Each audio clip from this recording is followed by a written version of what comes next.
Hello, my name is Sarah Ken, and on behalf of SBK Healthcare, I am delighted to introduce this webinar on the latest innovations in CUP research. The webinar is part of the World Cup Awareness Week, which is supported by Missie, Tumor, Onbekend and Sarah Jennifer Knott Foundation. Thank you. So I'm now pleased to introduce you to our webinar host, Tanya Knott, co-founder of the Sarah Jennifer Knott Foundation. Tanya. Thank you, Sarah. Thanks very much. And thank you to Tony for joining us this morning, especially it's 4 a.m. in Tennessee. So we are really delighted to have you here with us. As Sarah said, my name is Tanya, and I am the director of the Sarah Jennifer Knott Foundation, an Irish-based charity set up to aim to increase awareness, research, and education into cancer of unknown primary.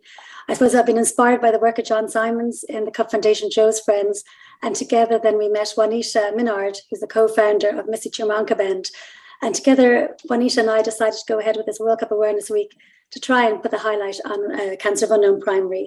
So I suppose the aim of our week is to raise awareness, to learn from innovations in countries leading the way in care and support of patients with CUP, and all information can be found on our website, worldcupawareness.org. So the World Cup Awareness Week, we have these webinars, we have our website with hopefully as much information as you can find out about CUP on that, and hopefully to try to drive research and further innovation into CUP. I'd also like to extend a warm welcome to everyone joining us today for this first webinar. Today we will focus on the latest innovations in CUP, and the theme of this year's journey, I suppose, for the week was the patient journey, and we hope to identify challenges and opportunities for patients, families, healthcare professionals and researchers. I would like to say a special thank you to our World Cup sponsors, Roche, and our supporters, FG3 from testingtargeted-treatments.org, and especially to Sarah and Emma from SBK Healthcare.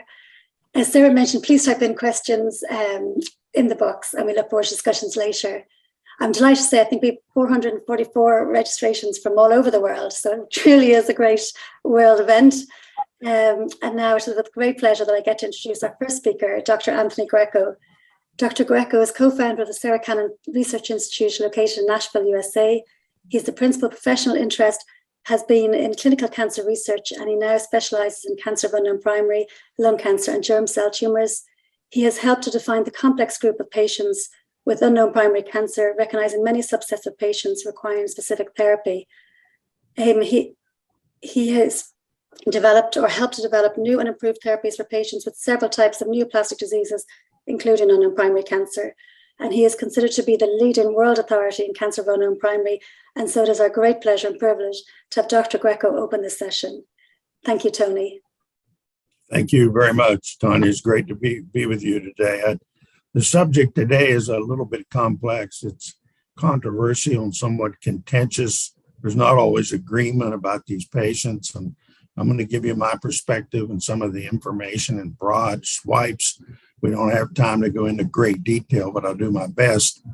This first slide shows you my own introduction to this CUP problem, and this was early in my career, very early as a medical student. And before 1970, CUP was unappreciated and really not described very much, except in a few case reports, and wasn't really recognized as a major biologic entity. But I saw a patient, a 50-year-old man, and initially in late 1969, he was a heavy smoker, and he had liver metastasis and bone lesion.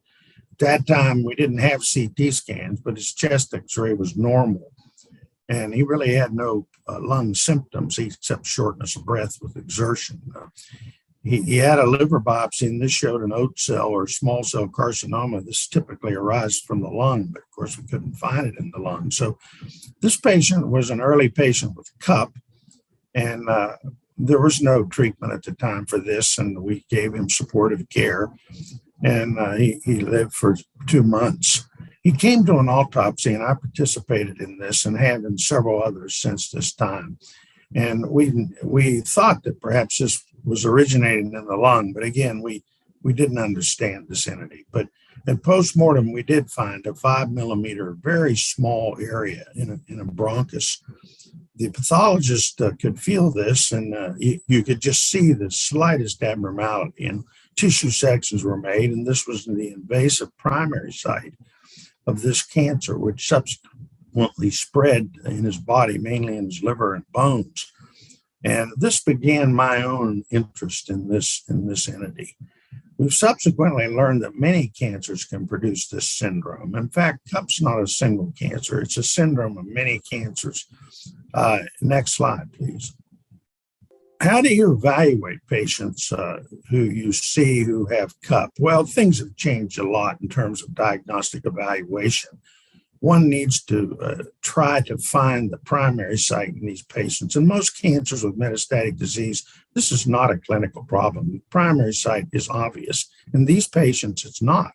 If you find the primary site, the patient does not have CUP. It's important to define this as such. Patients without an anatomical primary site with metastasis, and you cannot find the anatomical primary site, are defined as CUP.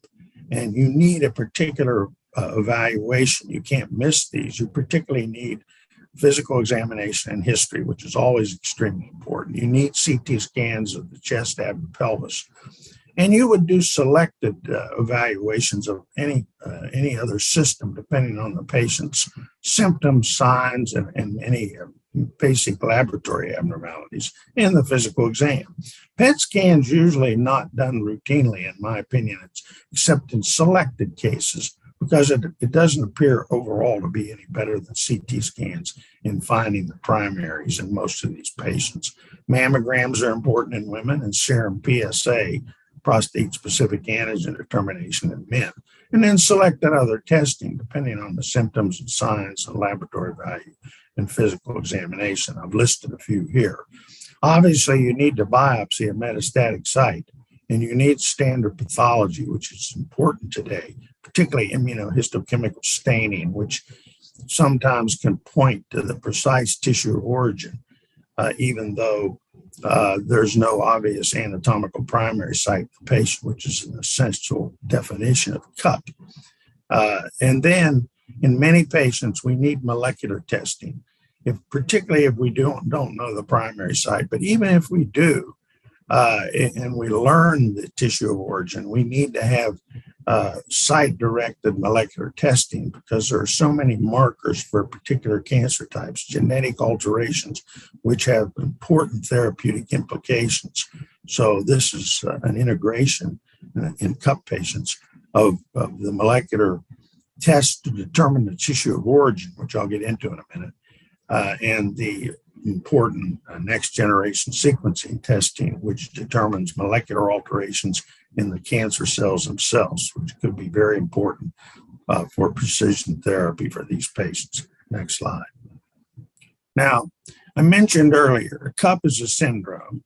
It's relatively unique in that regard, but it appears to be a small subset of many cancer types. The last listing was more than 30, with multiple subtypes, probably close to 50, where patients have a very small anatomical primary site, and this has the ability to metastasize, and the metastases grow. But for reasons we still don't understand, the primary remains undetectable and very small in most patients. There are a small percentage that with time, the primary does grow and we can detect it. It's called a latent primary, but the patient, in fact, presents as CUP. Now, why does this happen? Well, we don't know, but it's almost certainly relates to a genetic or epigenetic mechanism that is different in this subset of all these cancers that produce CUP, the CUP syndrome. It's not a single cancer type. That's critical. Next slide. Now, you might ask me, how do I know these patients have an anatomical primary site?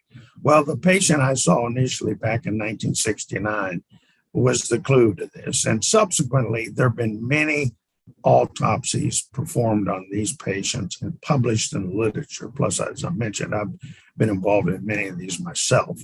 In about 75% of these patients, a primary is found, an anatomical primary site is found. It's extremely small in many of these patients, sometimes less than a centimeter of invasive cancer, like my initial patient. There's up to about 30 different primary sites that are found at post. There are many other autopsies that have never been published.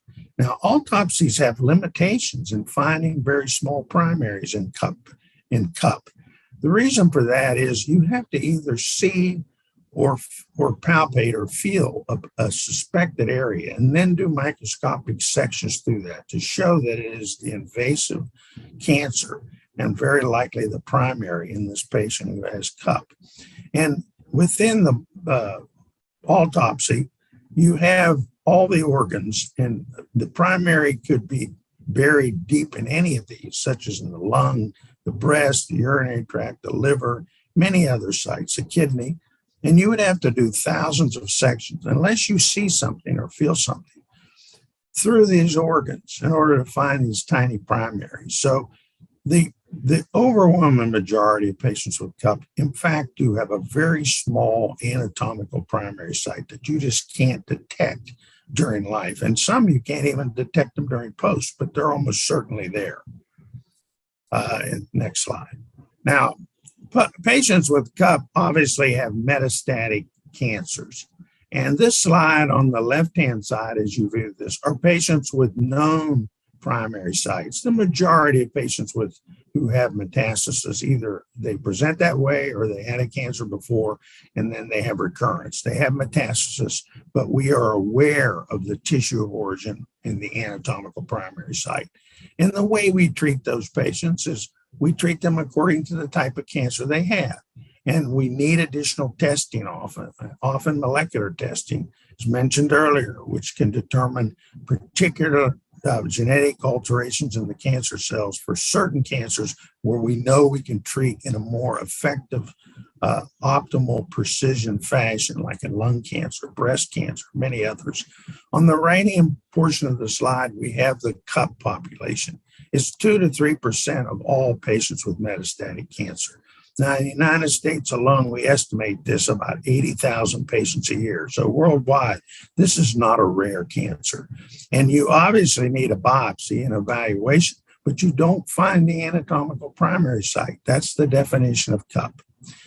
But you still need to biopsy a metastatic lesion, and you need to do additional testing, standard pathology on that. And in some instances, you're going to be able to determine the tissue of origin with standard pathology.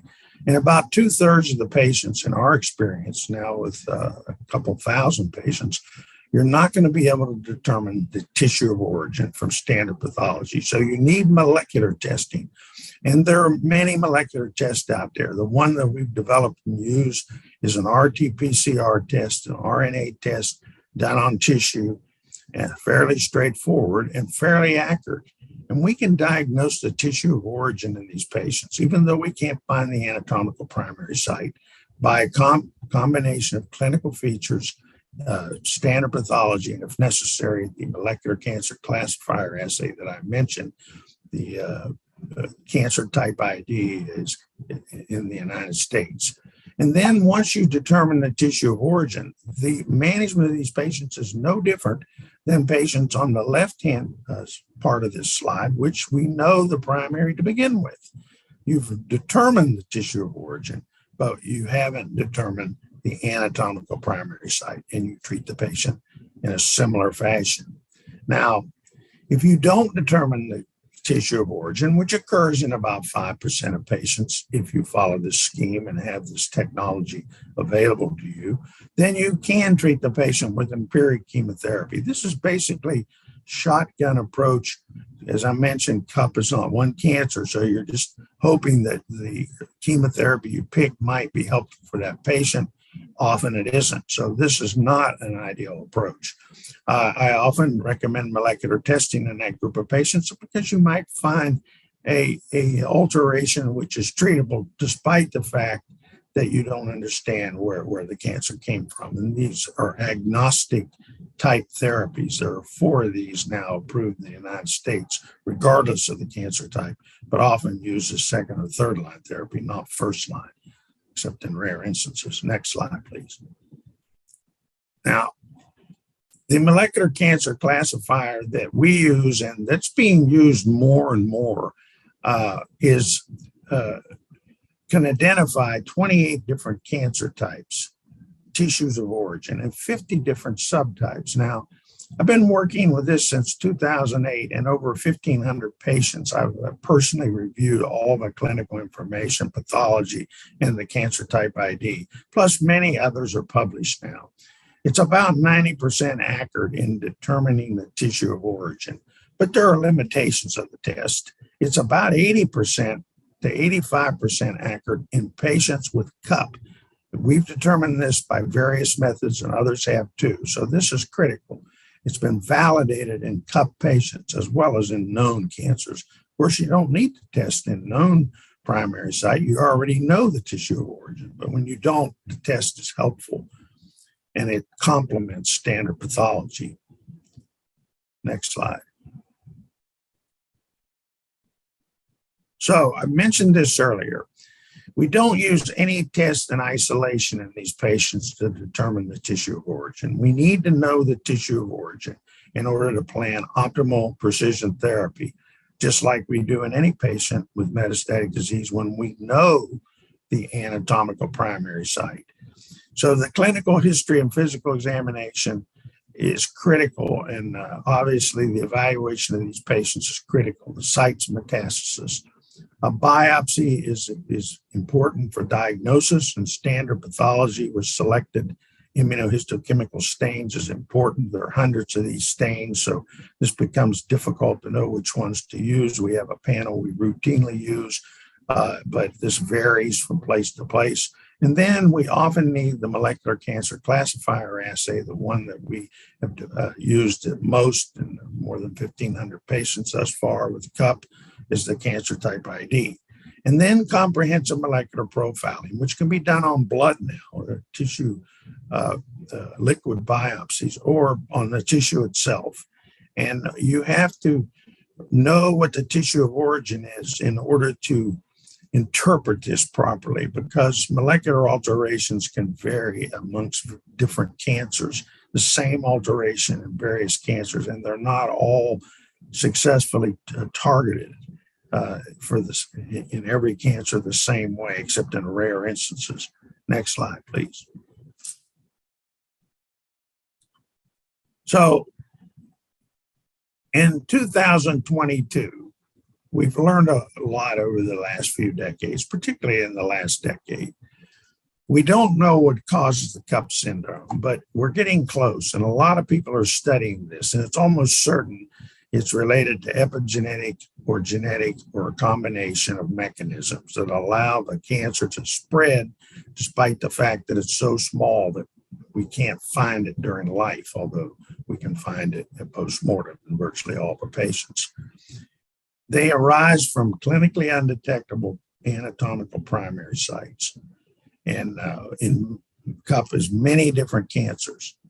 The tissue of origin and cancer type in CUP before 2008 was very difficult because we didn't have technology and didn't have all the immunohistochemical staining, and particularly the molecular cancer classifiers that we have today.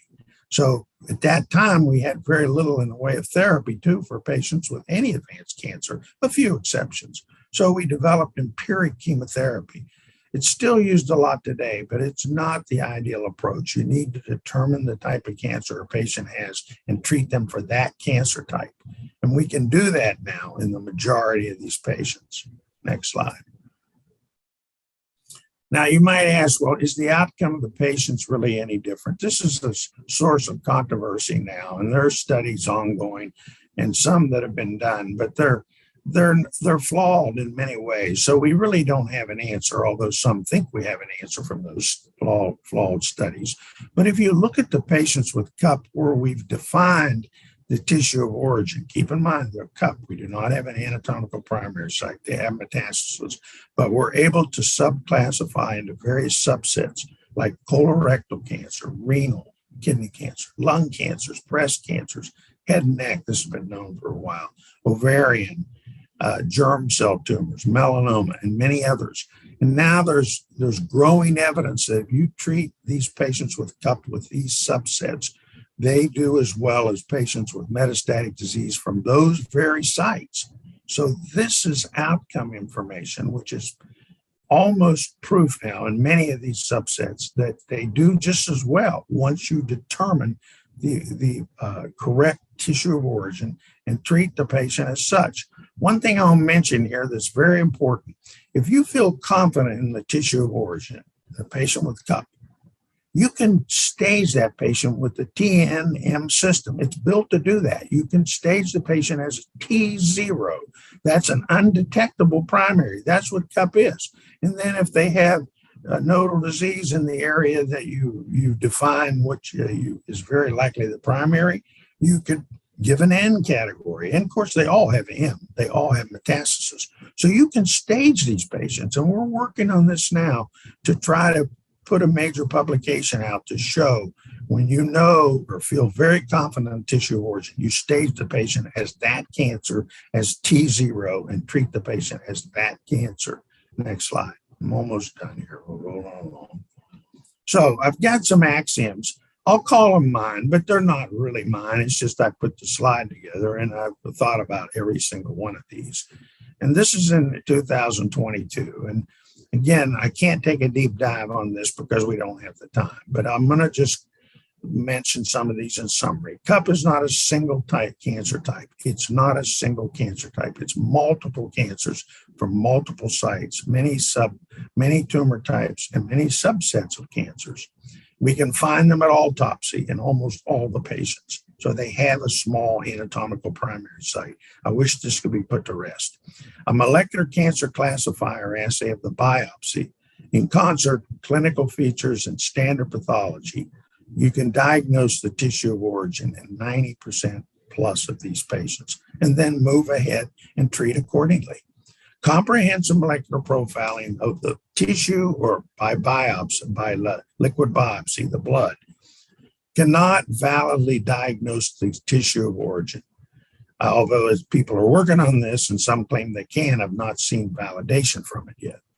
But rather it can define genetic alterations important in many specific cancers, such as in lung cancer, where there are now 10 different targets that have been approved in the United States for treatment of these patients. Targeted therapy. So you need a diagnosis. Immunotherapy is extremely important as well in so many cancers, but you need a tissue of origin diagnosis.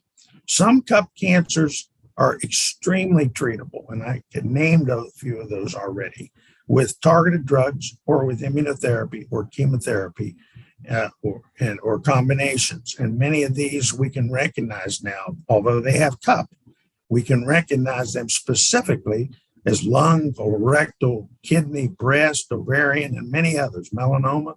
Many of these are highly treatable, but not all cup cancers are highly treatable. There's still some that we can't treat very well because they originate from cancers that we can't treat very well, like pancreatic, although we can treat patients with that. When they have metastasis, we probably can't, their outcome's probably not going to be any better from cup patients who have pancreatic cancer than those who have known primaries with pancreatic cancers.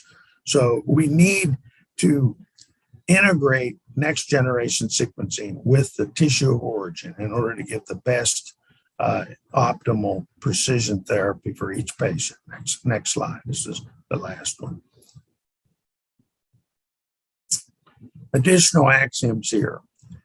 Sort of being a little redundant, but that's okay. Comprehensive next generation sequencing is critical to find genetic alterations in cancer cells when you know the primary, particularly when you know the tissue of origin, because it's not all of these patients are treated the same depending on their tissue of origin. Patients diagnosed with relatively unresponsive cancers, and I've listed a few of these, that can change, and it is changing. They do as well with empiric chemotherapy or compared to site-specific treatment. And they are candidates for next generation sequencing to try to direct first-line therapy, in my opinion. This is being studied now, and many of the studies in the past were skewed by the accrual of many of the patients with the most unresponsive cancer types. And the reason for that is oncologists, if they think the patient has a sensitive cancer type, they treat them as such. They don't put them in a study that would give them ineffective therapy, such as kidney cancer with empiric Taxol carbochemotherapy or colorectal with the same. Additional clinical and basic study is critical to understand the molecular nature of the CUP syndrome and to eventually be able to treat all these patients effectively. So this is where we are now. And I think it's important to realize that the unknown can usually now be known and that the future is already here. And this is from John Simon's, one of his publications. It's just not evenly distributed. And this is true in all of medicine. The future's here, but it's not evenly distributed. Not all the technologies available all over the world, not all the therapies are. So in order to get to this point, we need to get on the same page. I'm going to stop there. I'm sorry I couldn't, time doesn't permit me to go into greater detail, but I can entertain questions after you hear Richard's discussion. Thank you very much, Tony. That is absolutely fascinating. It's great to have your insight here so we can discuss it with more questions after the next presentation.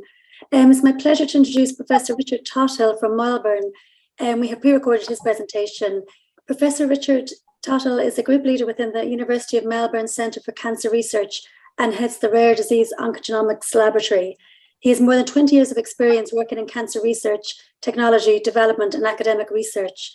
His research involves understanding the genomic pathology of rare cancers, including cancer of unknown primary and neuroendocrine neoplasms. Also, the development of diagnostics and implementation of clinical genomics. He co-leads the Australian Solving Unknown Primary Cancer the Super Research Programme, including the Medical Research Future Fund sponsored Super Next study, which is a study on top of the Super study, which will involve deployment of clinical whole genome sequencing and liquid biopsy testing for cancer of unknown primary. Thank you, Richard. Well, hello everyone, and thank you for the invitation to present again at the World Cup Awareness Week. Great pleasure to participate in this event. So today I'll be presenting some data for what we call the Solving Unknown Primary Cancer studies. And this involves, particularly today, about DNA mutation profiling and how we can use this type of information to help resolve a missing cancer diagnosis. So the human body has trillions of cells, and each of these cells has a specific function, and more than 200 different cell types have been characterized to date.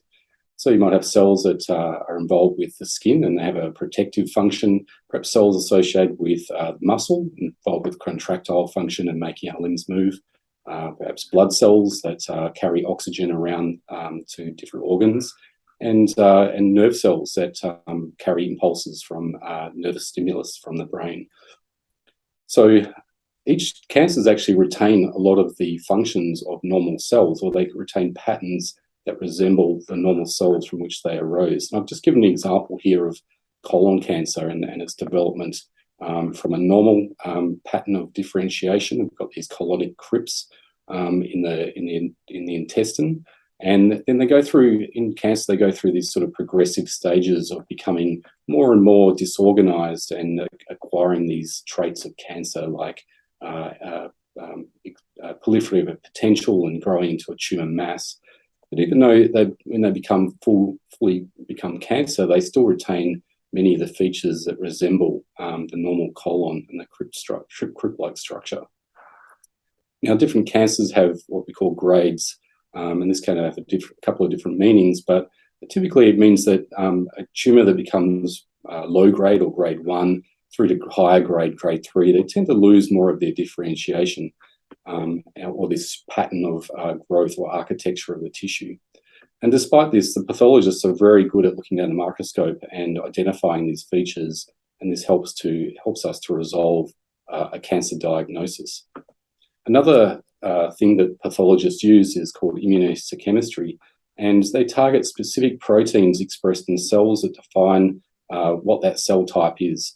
And this works by raising antibodies in the lab against a particular protein, and those antibodies can then bind to a specific protein, and it allows this nice brown-like staining, as I've shown here.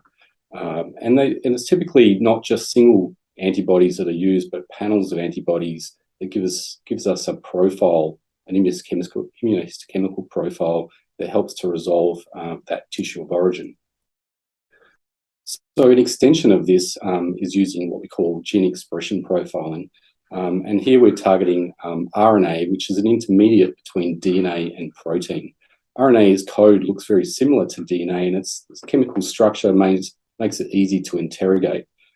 So earlier, I guess 20 years ago, we had a technology that's not so much in use these days called microarrays, and this allowed us to look at 20,000 genes, or all genes that have been characterized in the genome at once, and develop a profile across those genes that would be reminiscent of the tissue of origin. So we built profiles of known cancer types by profiling on microarrays, and I'm showing just here these color codes represents those different cancer types in the columns, and down in the on the rows represent genes. We identified groups of genes which define these particular tissues of origin. That's a nice visualization, but we also use algorithmic methods to train a classifier, and then we can test the classifier on unknown cases such as cancer of unknown primary. These classifiers work pretty well on known tumours, so looking at primary or metastatic cancers of known origin, got very high prediction accuracy of around about 88%. Some other classifiers claim even higher than this. And looking at CUPs, we look at latent primaries, so in a small proportion of CUPs, a tumour or primary tumour become evident in time. And so we can look at those cases, I guess, with a known truth, knowing what they should be, and we can test our classifier in those cases as well. And so the gene expression classifiers were pretty good at classifying these latent primary CUPs as well. So another form of profiling is looking at DNA, and this is really made possible by the efforts of many people over the last decade using DNA sequencing technology to profile tumour DNA. And so we're looking here at somatic mutations, that is mutations that have been acquired in cells, in the tumour cells over time. And this pattern of mutations, in a similar way to use gene expression profiling, can be used to classify a cancer. And this diagram in the middle here is just showing the frequency of mutations found within particular cancer types shown in columns. We've got the genes down here, and you can see that the same genes aren't mutated in every cancer. And so therefore we can use this profile to actually resolve the tissue of origin or the cell of origin of those tumours as well. So just looking at this is the super study, Solving Unknown Primary Cancer Study, and between 2014 and 2020 we recruited well over 300 patients actually to this study, and we used two different molecular profiling tests, one involving the gene expression profiling that I mentioned, using this microarray technology, and later we used something else called nanostring that I won't go into detail here, but it's similarly, we can analyze multiple genes simultaneously.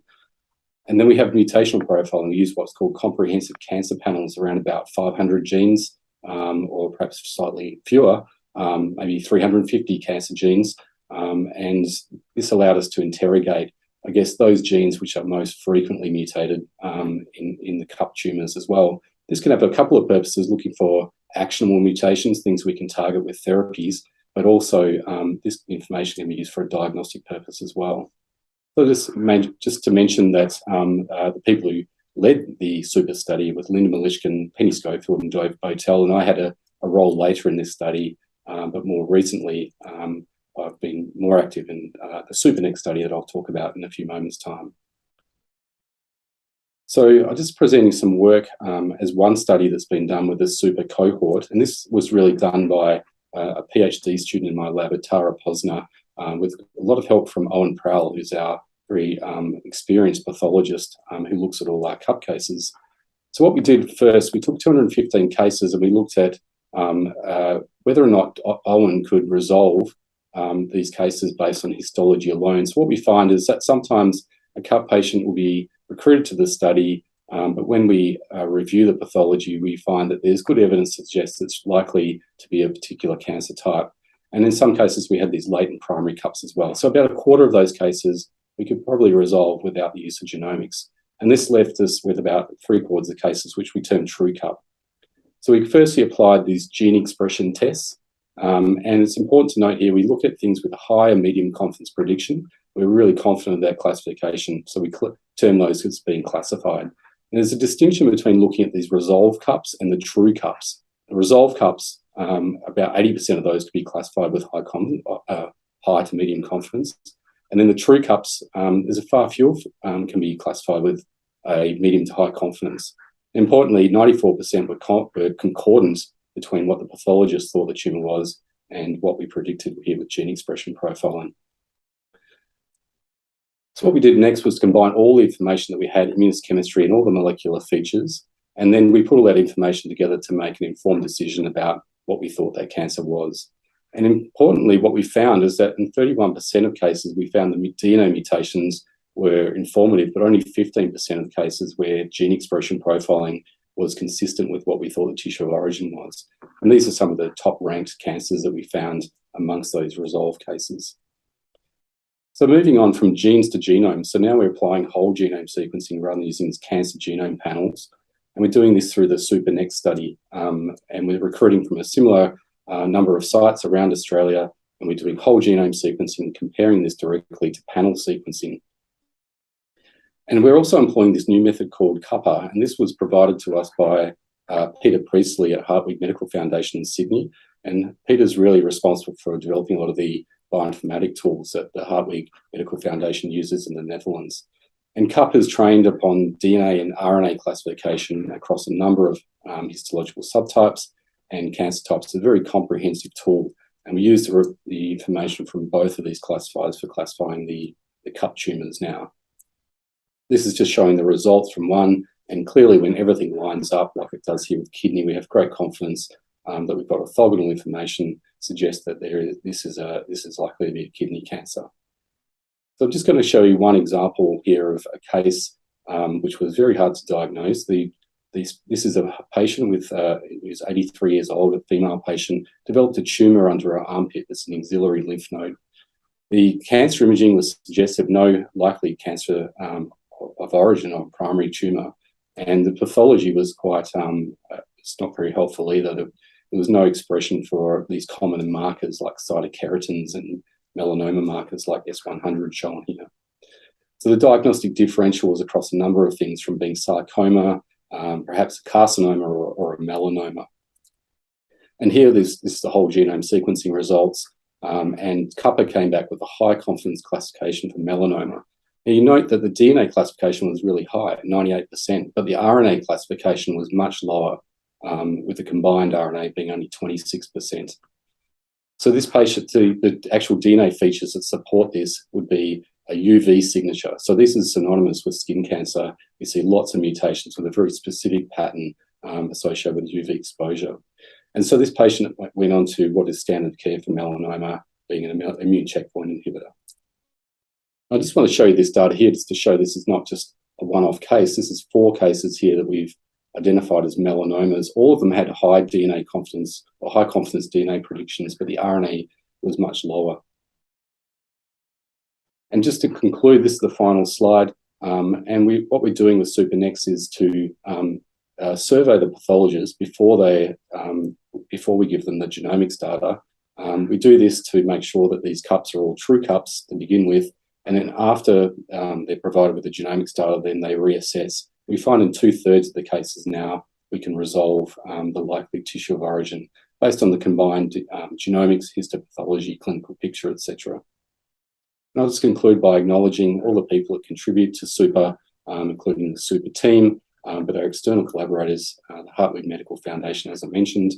There's a number of platforms that support this study within my centre at what we call the Advanced Genomics Collaboration, and also externally with our partners at Peter Mac Pathology. I'd like to thank the consumers and also all of our external sites who are actively recruiting the patients. And thank you. Thank you, Richard. That's fascinating, the work that's going on in Australia, and I know that they're very much involved with the other CUP researchers around the world. So we also have Penelope Schofield, actually, who's part of the SuperNext study, will be joining us on Friday for the webinar on dealing with uncertainty in cancer vulnerable primary, and she spent a lot of time looking at the psychological aspects of cancer vulnerable primary diagnosis. Just in the chat, there was a query about how do you know what CUP trials are available, and I just wanted to point everyone to John Simon's website, cupfanjo.org, and everything you need to know about the trials going on in the world can all be found there. And our worldupawareness.org website is also signposted to John's website. So any information that you need in CUP is literally there. So Tony, you see we have got a good few questions, which is great. So I'll start off. I know we're 20 minutes left. So the first question is, why not just obtain comprehensive molecular profiling or next generation sequencing on the biopsy and or blood and treat the CUP patient based on these findings? Yeah. Well, as I mentioned, CUP represents many cancers, probably at least 30 different cancers, and then there are multiple subtypes. So comprehensive molecular profiling determines genetic alterations in cancer cells. It doesn't determine the cancer site in most instances. There are rare exceptions. So the molecular alterations you find in lung cancer can also be seen in some patients with colon cancer, kidney cancer, and many others in melanoma, but they don't all respond the same. The other issue is there are certain findings that would highly suggest a useful treatment, certain genetic changes. But most of these patients, we don't use it as first-line therapy. We can if we don't know the tissue of origin. But if we know the tissue of origin, we would prefer a more specific optimal therapy to begin with. Only about 5, maybe close to 8% of patients with CUP have important genetic alterations found. And if you don't know the tissue of origin, you can then treat them as such. But if you know the tissue of origin, the number of highly treatable patients goes way up, upwards of 60 or 70% of all the patients with CUP. So knowing the tissue of origin is critical, and integrating next generation sequencing and putting this together is important. I just see there's another question just as we're talking about tissue of origin. How many RT-PCR molecular classifier assays have been externally validated across the world and in use? And is there any tissue of origin MCA available in the UK that you're aware of? Well, first part of the question I understand. It depends on how you define the validation, and we've been very vigorous in this over the years. We've published on several hundred patients where we not only look at these latent primaries, as Richard mentioned, we have a whole group of those now, and we can validate the molecular classifier in those because we know what the primary subsequently became. We have a huge number of patients who have immunohistochemical diagnosis of their tissue of origin, and we've then looked at this cancer type ID that we use, and we've validated it in those patients. It's similar to what the immunohistochemistry says. We then looked at doing immunohistochemistry in patients who have the molecular diagnosis of a particular cancer to substantiate that diagnosis. And then most importantly, as I showed a slide, we're looking at the outcomes of CUP patients who have specific molecular diagnoses of the tissue of origin. And we're showing the outcomes are basically similar to patients who have metastatic cancer from a known primary.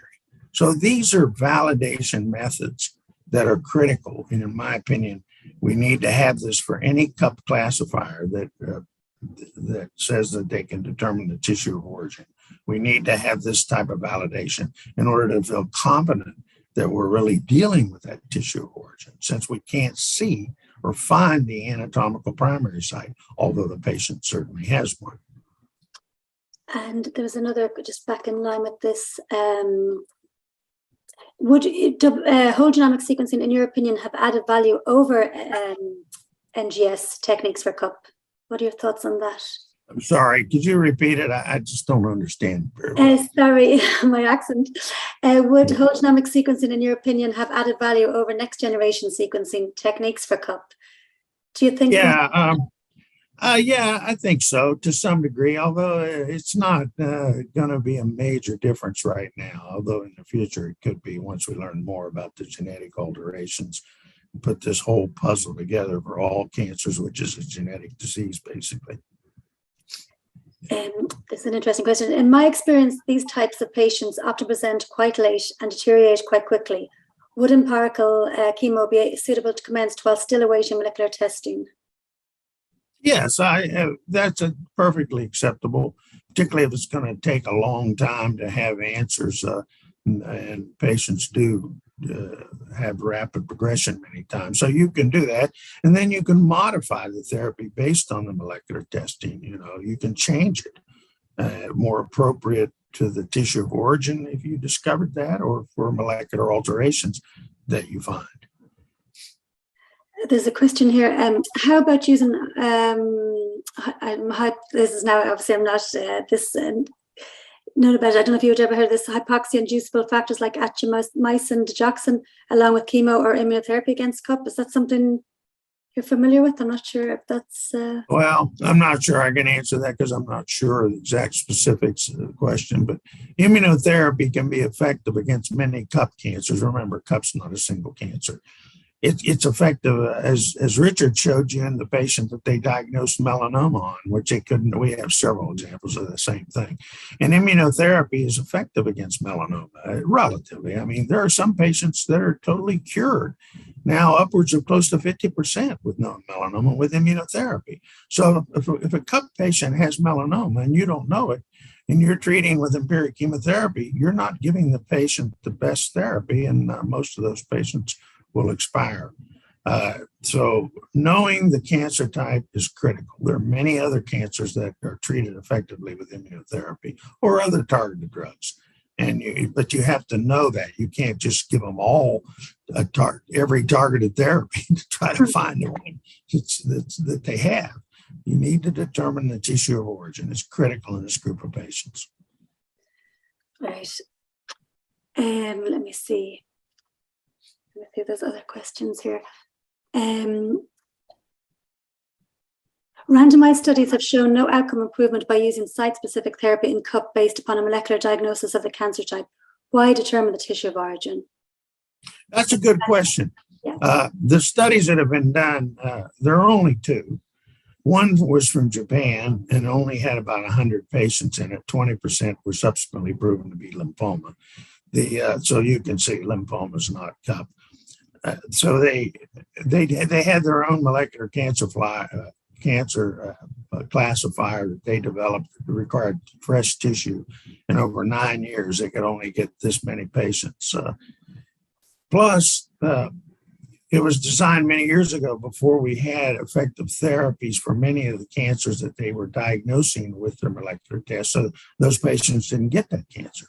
So yeah, there wasn't any difference, but the study was so flawed that making the conclusion that not knowing the tissue of origin based on that study is just incorrect. There's a larger study done in Europe, in abstract form. It's going to be published. It didn't show any effect either. It was designed about 13 years ago. And again, with that, before we had most targeted drugs and no immunotherapy and no good, and often not as effective as chemotherapy as we have today. And the study was skewed.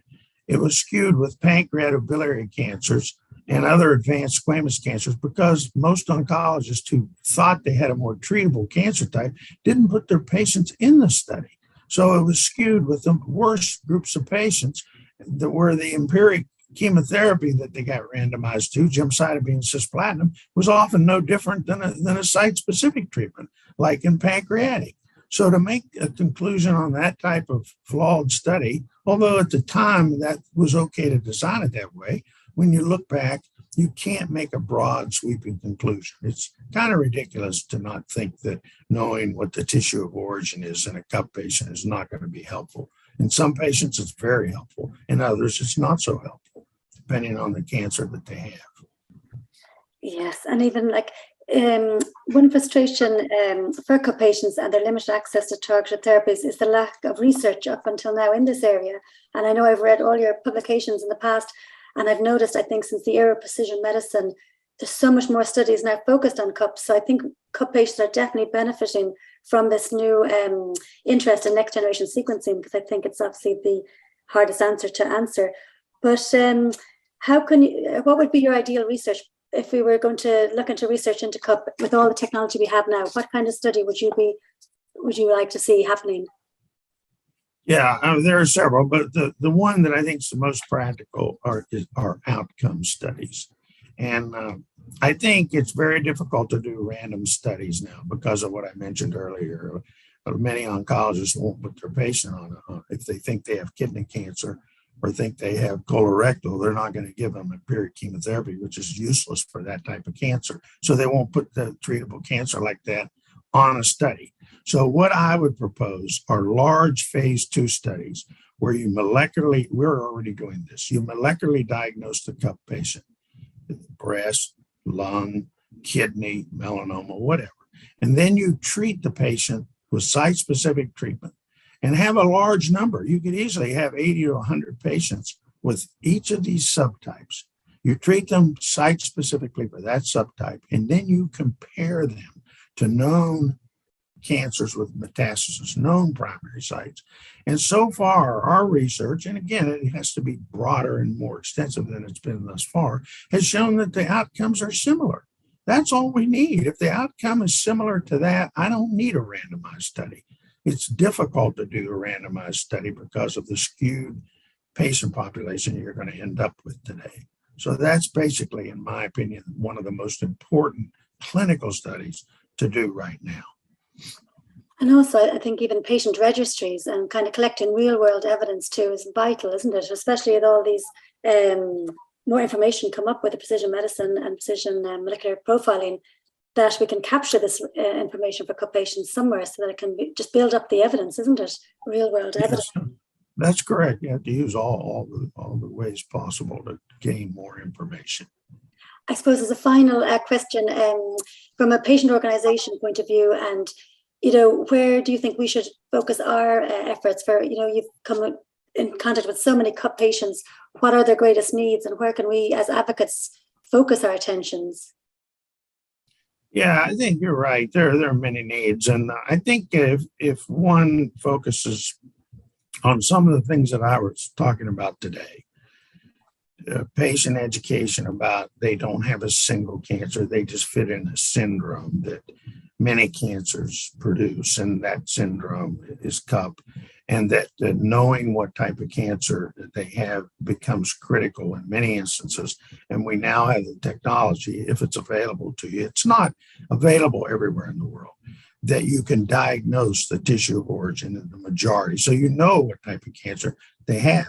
So they're no longer in that limbo where they psychologically, it's very difficult to deal with. And I understand that. So that's critical to try to help them understand that and hopefully obtain the information to give them that information so they can feel a little better about it. Hopefully have a more treatable cancer type, but they all don't. But maybe in the future, we're going to be able to treat all the cancers in CUP effectively, but we're still going to have to know what type of cancer they have. Unless we come up with a genetic therapy for every cancer, then it won't matter what type of cancer a person has when they have metastasis. But we're a long way from that, in my opinion. Well, thank you for that. I think that's a good point to end our session today with. Thank you so much, Tony, for being with us, and especially considering our time difference. Thank you. Thanks, Tony.